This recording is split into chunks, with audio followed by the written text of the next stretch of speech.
Hi there, Dead Idea Boy here, back with another video on the channel, and just wanted to quickly say that we have not had much content in the past few weeks. I've been on holiday, and when you have a toddler, you do not get one single second to stop and think, never mind produce GranTurismo content. So apologies for the lack of content, but we are now back. We have got some time to do some content, and we've been able to do some races, so hopefully you'll enjoy this video. And if you do, then please think about hitting the like button. Even better, think about hitting that subscribe button. And yeah, hopefully you just enjoy the video. It's one of those ones where I'd like your comments. I'll talk about it in the commentary, but I'd like your comments to let me know what you would have done. I like getting the opinions of the masses, and you guys are always very, very good, very wise at giving me advice. So hopefully you can do that. But yeah, without further ado, let's jump into the action. So here we are. It is Sardinia, a really, really good combination with the Group 3 cars, and we were going into this fairly confident. We'd set a really quick qualifying time at the time. I think this was possibly, it was certainly in the top 70 qualifying times in the world, global. So I had set a really good time. I'm comfortable around this track. However, this was my first race, and yeah, the usual race nerves begin to show early on. It wasn't the strongest of lobbies, I have to admit.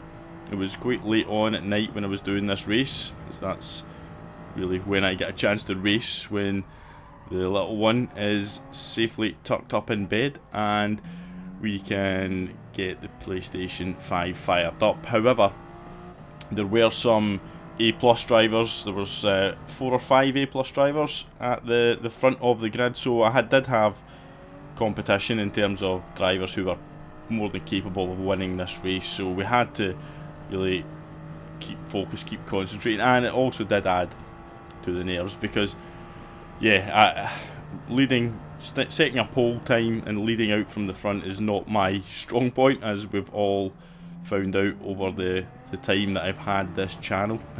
We do struggle to set the pace and stay in front without basically making stupid mistakes, binning it, making errors, all that sort of thing. So we were really fighting the usual race nerves and trying just to get the job done. So as you can see here, we're crossing, well, we're going round the final corner. We're just about hanging on there. You can see the delta though. You can see how close the Spaniard in P2 is.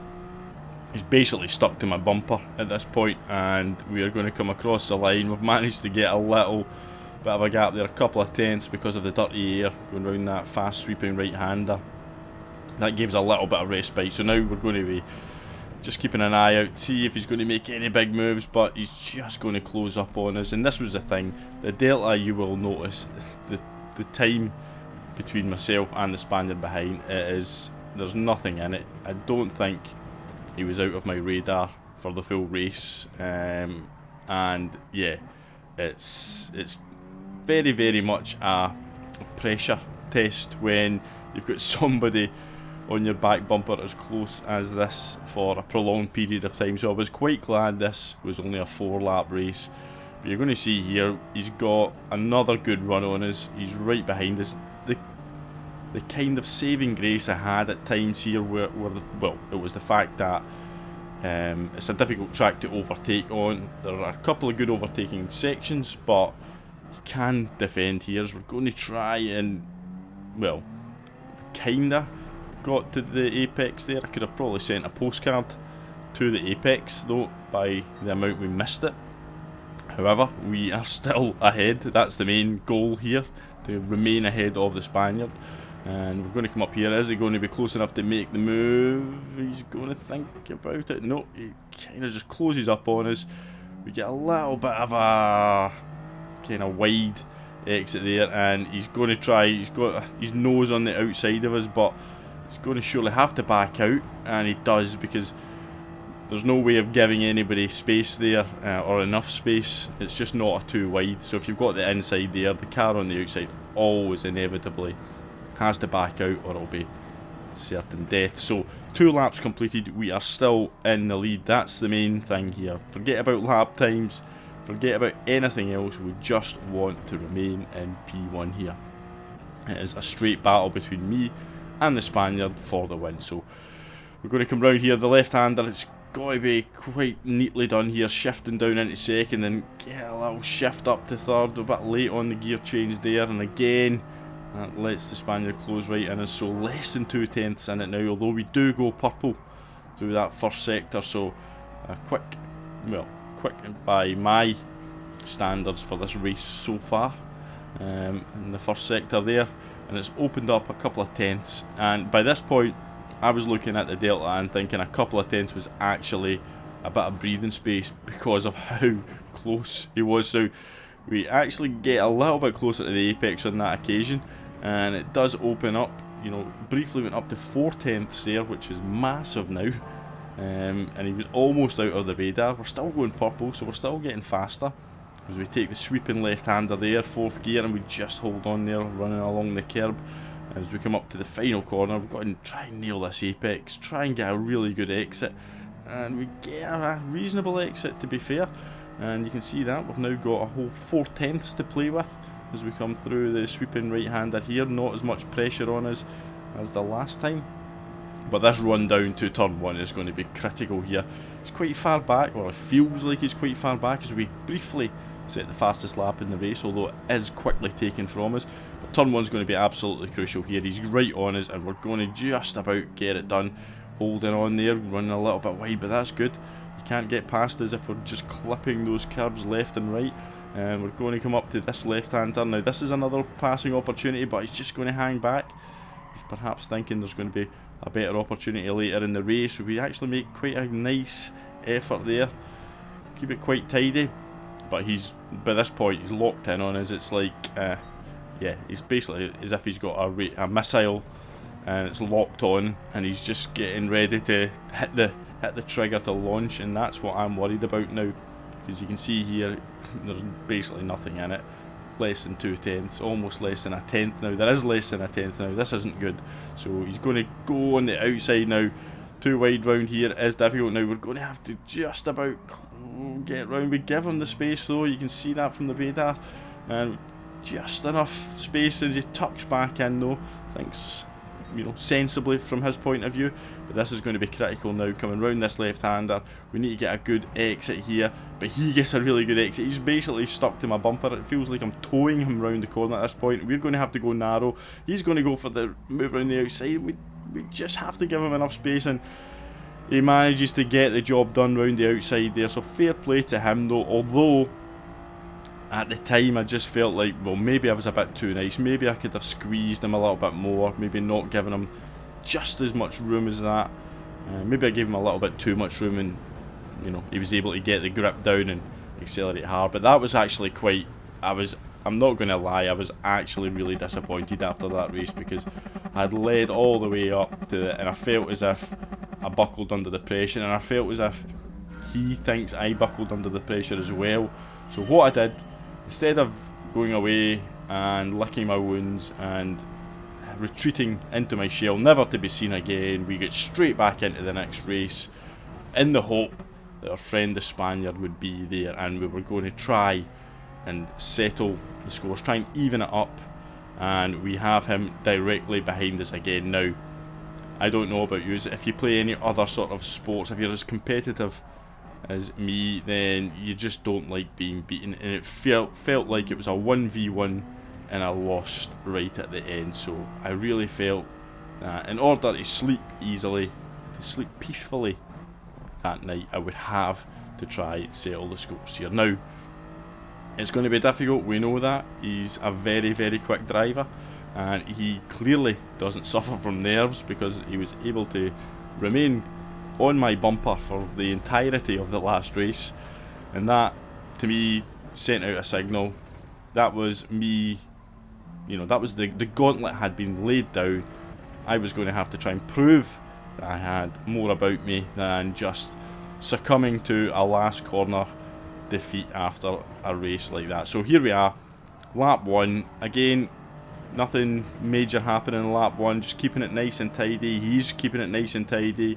He's probably thinking to himself, yep, I just need to stay within half a second of this guy, and he will inevitably buckle under the pressure. And that was exactly what I was thinking, and yeah, I was just determined not to let this happen. So you can see we've actually managed to get the gap up to a whole 3/4 of a second now. That felt massive. It almost felt like, yep, this is something I can work with. Maybe I'm driving a little bit better now. In fact, I know I'm driving a little bit better in this race, even though I was still feeling that pressure. Maybe even a little bit more, because unbeknown to the Spaniard, I felt like I had a little bit of a score to settle and try and even things up a little bit. But that's not how GranTurismo works, and not how racing works. You just have to keep on it at all times. So yeah, you can see now we've got, well, double the gap that we had in the previous race, and we are, yeah, certainly feels like we're driving tighter and tidier. And you can see again all the way up, almost 3/4 of a second. Nice healthy gap. That's the kind of gap I like. Look at them, you know, plenty of breathing space. But that's when you know, you've got to watch, you don't just switch off, because one mistake, one sloppy corner gives it all back to them. I mean, we're talking about the speed that you can blink, you know, that's what we're dealing with here. And I missed that apex pretty badly, and we've got, well, we've lost a couple of tenths, I know that for certain there. You can see in the delta. So we just had to reset here, make sure we take this last corner nice and tidy, get a good exit, and let's see if we can try and up the gap a little bit. You can see that it does go up a little bit. In fact, this went up to 8/10. This is good. It's going up. It's up to a second now. We've got over a second. That's massive. That feels huge at this point. Looking back, he's just a dot, well, almost a dot in the distance. So coming across to complete lap 3, we've got over a second. Perfect. Surely the race is in the bag. It's got to be won now. There's no way we can throw this away as we come across to complete the end of lap 3, and look at the gap now. We're back down to half a second again. So in the space of that lap, I managed to throw away half a second, and basically we are back to square one, and he is all over us once again in that radar. So it feels like deja vu, but this is the point where we have to think to ourselves, do we have the mettle? Do we have the mental strength to hold off our opponent, who has already had, well, served us with one crushing blow? That's the key here. Do we have the mental strength? And that's what we're going to try and just focus on now. Could be, you know, you can see we're driving actually not too badly, and you can see now we've actually had a better exit there than he did. Maybe he's the one that's now suffering. Maybe he's wondering why I haven't just crumbled, and it is him who is going to make the mistake. So we're going to come around here. We just need to hit this apex, and that's the best I had taken that apex for the full 2 races. And you can see here we've still maintained, you know, almost 9/10 of a second. It's huge at this point, and we just don't want to make any mistakes there. We take that nice and neatly. The gap does come down. He is flying now in this final sector. He knows it's win or, you know, he's got to go for it basically. He's got to try and push as hard as he can, but we're not going to make any mistake this time. We are going to hold it tight round that corner, and we're going to come across, well, take this final right hand sweeping corner. No danger there. We're going to come across, and we're going to look for the fans, look for the friends and families. We take the checker flag, and yes, that felt good. That felt like a big win from my point of view. Like I said, not the strongest lobbies, but certainly drivers in there capable of winning this race and, you know, getting the job done. Any sort of a win in GranTurismo is never to be sniffed at. We all know how difficult it can be, and we all know that feeling, crossing the line first. But yeah, I was happy with that.